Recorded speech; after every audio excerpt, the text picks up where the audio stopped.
आपण पाहत आहात RK न्यूज, बातमी तुमची, आवाज आमचा।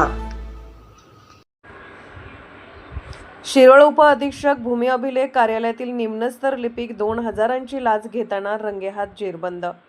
शिरोळ येथील उपअधीक्षक भूमी अभिलेख कार्यालयातील निम्नस्तर लिपिक संजय बापू तेली वय 52 राहणार आळते तालुका हातकणंगले याला वारस व फेरफार नोंद करून देण्यासाठी 2000 रुपयांची लाच स्वीकारताना लाचलुचपत प्रतिबंधक विभागाने रंगेहात पकडले।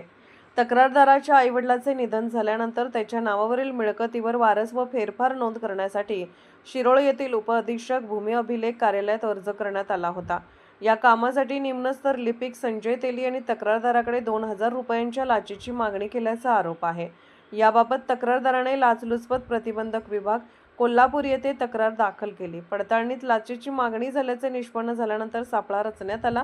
त्यामध्ये संजय तेली यांनी 2000 रुपयांची लाच स्वीकारताच एसीबीच्या पथकाने त्यांना रंगेहात अटक केली। या प्रकरणी शिरोळ पोलीस ठाण्यात गुन्हा दाखल करण्याची प्रक्रिया सुरू असून ही कारवाई पोलीस उपअधीक्षक वैशाली पाटील यांच्या मार्गदर्शनाखाली पोलीस निरीक्षक राजेंद्र सावंत व एसीबीच्या पथकाने केली। RK न्यूज चॅनलला लाईक करा, शेअर करा आणि सबस्क्राईब करा।